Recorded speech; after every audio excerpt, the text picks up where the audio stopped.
What up, y'all? You tuned in to the 52 Scott Podcast. Welcome to this edition of Black Friday.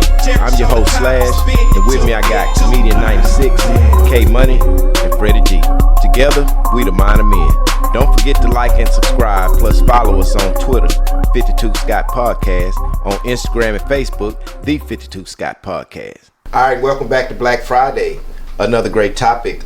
So we know that Black culture stems from a lot of different, times, like beyond. We know that we were into slavery, which now some people try to say that wasn't a part of history when it was our history completely. But now it's got great stuff. Our history, of course, is wonderful, but that and stereotyping is, I want to talk about our culture and stereotyping, because is it a reality, some of it, or are we just stereotype in certain things, like the black man are being called a criminal. So let's think about stereotype? Let's think about it. And some races may look at us like the white lady see you and she clutch a purse. Gotcha. That's saying black is criminal. I got it. So now, black people eat watermelon. Right, stereotype right, or reality. Yeah. So here's the deal. It's really a reality. Most of it. Which is why it becomes a stereotype. Because they take what's true about you and make it the worst to make it seem like you're just this horrible person. This is what they've done. So we can't sit there with that Jim Crow attitude like, they got us. No, the hell you don't. Because all you doing is trying to make a confusion. See, the devil will sit up and lie to you. God ain't going to tell you no lies, no matter what, So why would I take something about you that you do and turn it against you and make you seem like a bad person? Because I know this is what you do. Hell, we ain't the only ones eat watermelon. Right. Facts. We ain't the only ones eat fried chicken. Hey man, I go to chicken places, man, all the time, man, everywhere. In the Woodlands area, off 99, they got a new one out there. I ain't gonna say the name of it, but it ain't just us coming in there, 5 and 6 people at a time together, sitting in as a family. It ain't just us, hey, so I don't even understand why that would be a stereotype for us, because we ain't the only ones eat fried chicken or watermelon. So why do you think that happened? What do you think it come about? Do you think that they actually gave us a stereotype, or could it be that we gave ourselves that and they just kind of took it and put it in our face? That's kind of what he was saying, and I think that's kind of what. Yeah, that's what I'm saying. What it is it's an inaccurate portrayal. The way you portraying that about us is inaccurate. You know what I mean? Because guess what? Y'all eat fried chicken. Y'all eat watermelon. Y'all do crimes. You know what I mean? Don't put all that. Don't pin it all because I'm black or because black folks. And this is something that only black people do, is what you try to make it seem like. Right. Like having the angry black woman. That ain't a black woman ain't the only one angry. Karen is mad, man. Yep, She not even angry, she mad. And mad mean crazy. Yeah. She lost her mind. I'm talking about Karen is ignorant. And she going to get the manager. Every time. She gonna tell on you and gonna try to get you put out of wherever you at, out of your comfortability. You know what I mean? So it's just an accurate portrayal that the people, and mostly it's done in media. Are you saying it's an inaccurate or an accurate? Inaccurate. It's inaccurate portrayal. He's saying inaccurate as to saying the that way it's you only portray it. us. Oh, okay. Right. That's inaccurate. It's not only It's not us. just us. Okay. With all of the stuff that they say that we do, it's not just us. You know what I mean? And it's important for us to know that it's not just us. Because as long as we acting like, oh yeah, we bowing down, that's the Jim Crow. We fell victim to that. We better get out of that shit, because long as they do that, they gonna do what they doing now. Continue to try to use what we do against us when they out here doing it the most. Now here goes something that you sparked something in me. So if they say black people run fast and jump high, that's reality. Yeah. In a lot of cases, a lot of different cases, you got niggas run from the laws. They jump gates. You know, niggas run just trying to get away. Well, I was thinking more of a sports. I was thinking more of sports. But I'm trying to. got our trade in front.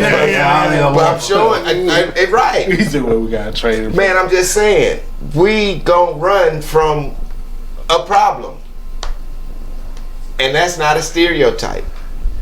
You know. But it's not reality, because we not the only ones running from them. We're not the only ones, but we the only ones run from the type of problems that we have. You know what I'm saying? Instead of face them and fight them, like allowing these people to, or even continuing to give ourselves these stereotypes. We really should stop doing that. And the reason why I say that's important, because a lot of these black media companies that produce these movies, you know, there's a lot of different directors. Y'all know them, you know, the big names and smaller ones. They always portray us with some of these stereotypes. Now, I would like to say or think that chicken actually is a reality, just like you said that this last one we discussed was a reality. Yeah. You know, because chicken was the cheapest meat, you know, for a long period of time, and so we perfected how to cook it. So that's why we ate it a lot. You know what I'm saying? Pig was the cheapest, but I guess you're right. The chicken, they about the same, right? Well, I don't know about Well, I think it was easier for chickens, because chickens was always raised somewhere on the side of the road. That's right. Man, I go to people's houses in the city, man, and guess what? They got chickens in their backyard, bro. Just back in the fence. Yep. You know what I'm saying? They keep a little coop back there. Now, it may not smell too hot. You know, it's a horrible smell if you got chickens, but you got chickens. You know what I'm saying? Eggs, you making money off eggs. But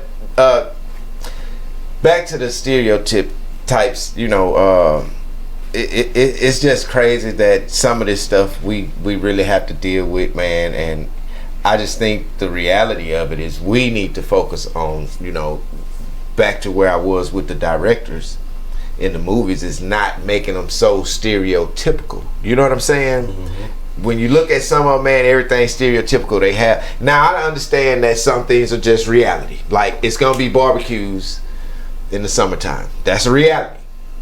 But that's not our lifestyle. You know what I'm saying? So when you're doing these movies, don't make it seem like that's all black people do. That's not. You know what I'm saying?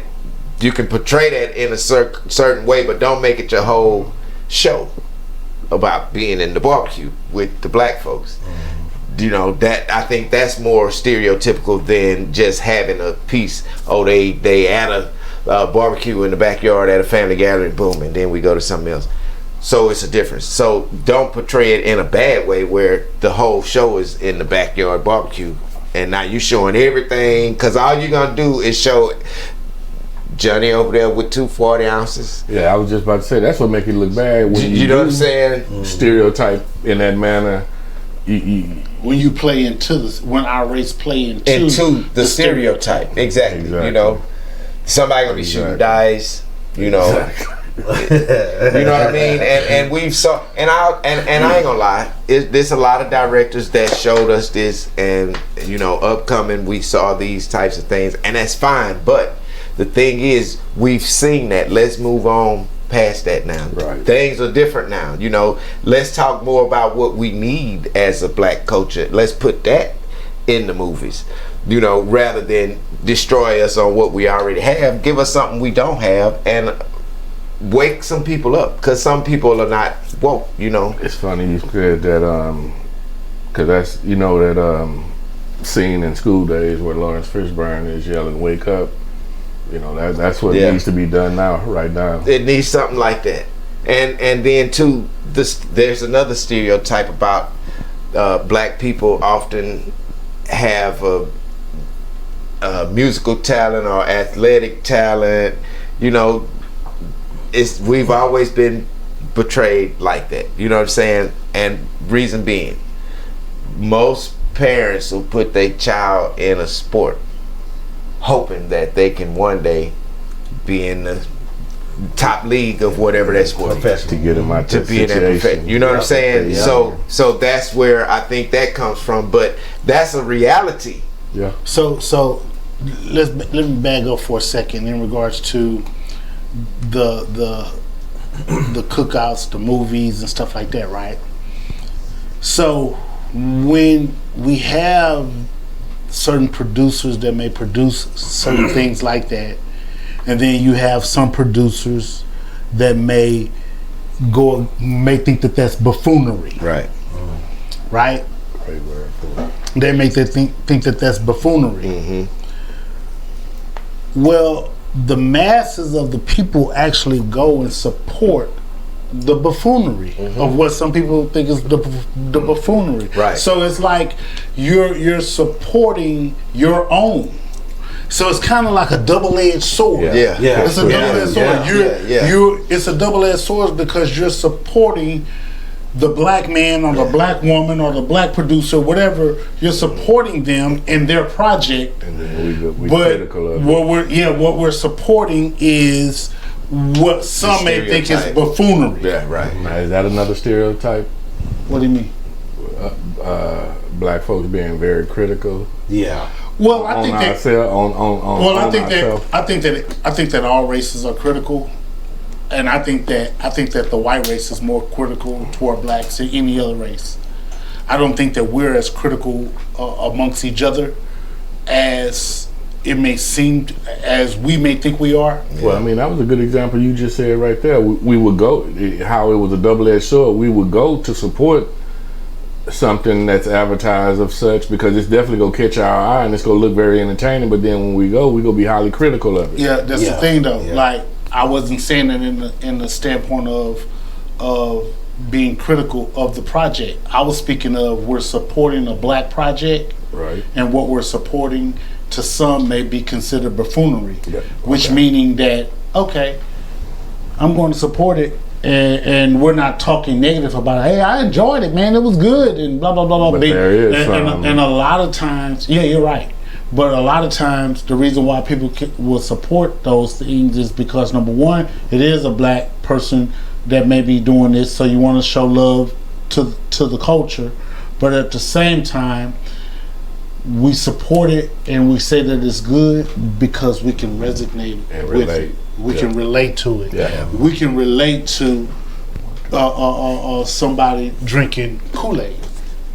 We can relate to that. Yeah. We can relate to actually playing Dominoes. dominoes in the backyard. In the backyard, yeah. So, but I think some kind of way, and all of that is culture. But I think some kind of way, white folks have managed to take that and actually twist it to where it's like it's allegedly or supposedly a bad thing. Right. Right. But it can be buffoonery if we're shucking and jiving and the white man actually produced it. Right. And the white man wrote this script. And the white man did that's this. a big difference right Now there. we're shucking and jiving for the white man. Right. And now it's becoming buffoonery. Right. And now we're supporting some things that you're totally writing agree. something about Right. a culture you don't Yeah, even you know don't nothing know about. In fact, Yeah. I totally Yeah, so agree that's- with That would be touching. Yeah, so I'm wondering I totally if it should agree be, with that. yeah, should it be, is it stereotype or is it culture? You know what I mean? Because it could just be our culture Well- and not Well, really stereo. the stereotype is the reality.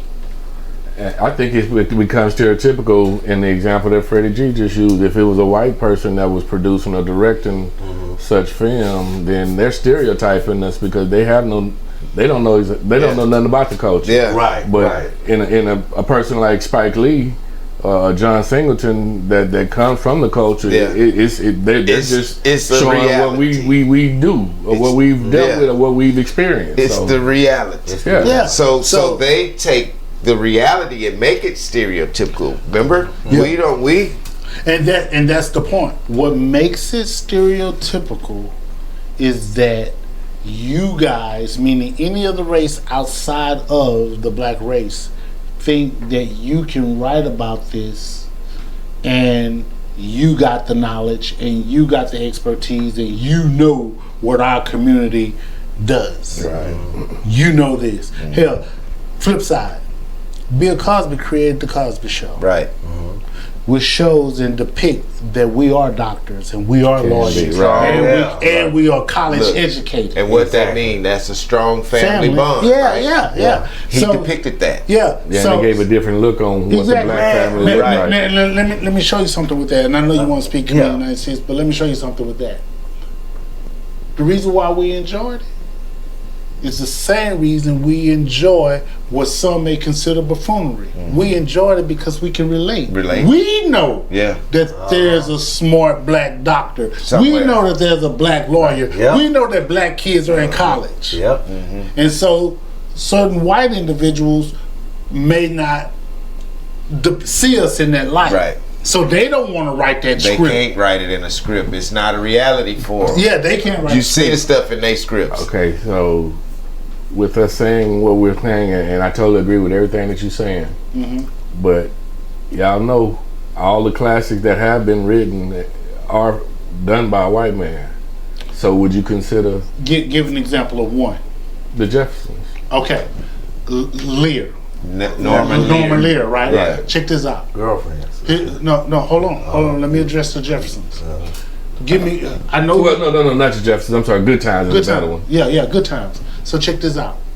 You know that there was a division within the cast, and you know part of the reason why James Evans was written off that Off the show. and killed him because he had an issue with the stereotype. You know that Florida Evans was really kind of upset with JJ for playing into the stereotypes that was written by white folks because that's how they depicted us. So, with that being said, yeah, they're classics to us because we understand the struggle.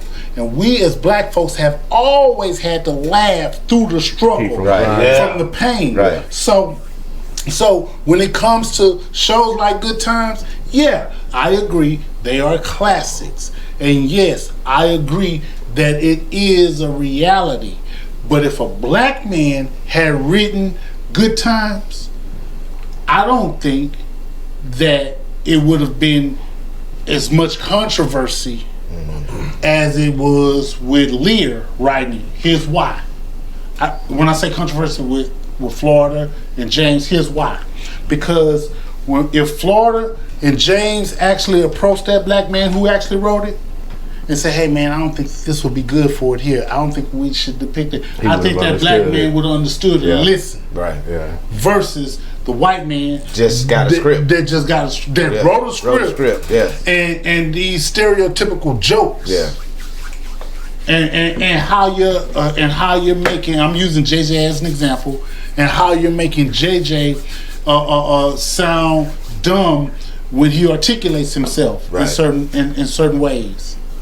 So no, I mean, yeah, it was a classic, but what makes it stereotypical if it's written by somebody outside of the culture, because this is the view that you see black folks. This is how you see us. Yeah. You could have written a better script could've. because we're much more than that. Right. You see that with I know it's all girls show, but it's an all black girl show, Girlfriends. Kelsey Grammer, he wrote that. He was the writer producer for that. You see that same way like you see the Jefferson? It's stereotypical. We're talking about Good Times. Yeah, I know. I'm asking you. Well, Girlfriend. here's the thing. Again, I think that it was much more tasteful because there's a lot of emotions involved, and it's hard to kind of put a stamp on a woman's emotions or certain emotions and certain moving parts in regards to that, if that even makes sense to you. No, I get it. I think that show. Go ahead. No, I was gonna say, I think that show actually showed a black female in a more positive light than You think how, so? How they were all single. None of them. Yeah, but they weren't like loud and I mean, no. They were educated. They wasn't ghetto. Yeah, thank you. They weren't. Maya was ghetto. No, but she was an educated girl. That's different. She's different. It is. Yeah. I agree. That's totally what I'm saying. I love her. Yeah. So I ain't mad at her. Yeah. I'm just saying. That's totally different. That's They totally wasn't- different. they wasn't ghetto at all. ghetto. So it was a more positive stealing life. and nothing like that. Right. Yeah. So I don't know. I just well, and here let me point that out. Why you said that they weren't. You said say what they were single. Well, Maya was married, but she was moving like she was single. They weren't ghetto, but I'll say Kelsey Grammer. That's good that he portrayed them the way he did, and I just want to say why, because he could have portrayed them as the welfare queens. You know what? You got a point. That would have been a more, stereotypical. Stereotypical, yeah. Especially when facts. White folks benefit from welfare more than black people. Yeah, so that would have been a real big stereotype. Yeah, they didn't present them as ghetto welfare queens. However, they still presented them as they would sleep with different men. All of them. That's what they did. That's reality. That's reality. Okay. I mean, one of them could have been good. That's all I'm saying. One of them could have been around like that. But I mean, it was. Yeah. They each had their own different. They little flavor. Yeah. I mean, I get it. So what? And now think about who did Sanford and Son. Just real quick, I want to touch on this one. Who did Sanford and Son? It was Norman Lear. Yeah. Now. He was stereotypical, but here's where I want to give him a prop for his black shows. Neither one of them had an absent father. They all had the black man at home. So, I think he was coming from a conscious decision in his heart. But I think just his non-understanding the culture is what made the differences with the actors be like, I can't take this dude. You know what I'm saying? Because I think he could have made it to where that lady was at home with them kids and no husband around trying to help, and she was a welfare queen. He didn't do that. You know what I'm saying? So it could have been worse. And I'm just saying, especially if we're black, in these types of situations, I think we just need to uplift ourselves more, more about health and well-being rather than some of the other stuff that we stereotyped as being criminals and different types of stuff like that. And that leads me to my black fact. Of course, my black fact today is going to be Toni Morrison. Now, she was an American novelist and editor. She was awarded the Nobel Prize in Literature in 1993. Her first novel, The Blue Eyes, was published in 1970. The critically acclaimed Song of Solomon brought the national attention and won the National Book Critics Circle Award. So Toni Morrison, now she was born on February 18, 1931 in Lorain, Ohio, died August 5th, 2019 at age 88. So shout out to the family of Toni Morrison, and let's just keep hope alive, y'all. Peace. So that's gonna do it for this episode of Black Friday. Hit that like button and subscribe. Follow us on Instagram and Facebook, The 52 Scott Podcast, on Twitter at 52 Scott Podcast. Check us out on Monday for Music Mondays. See y'all then.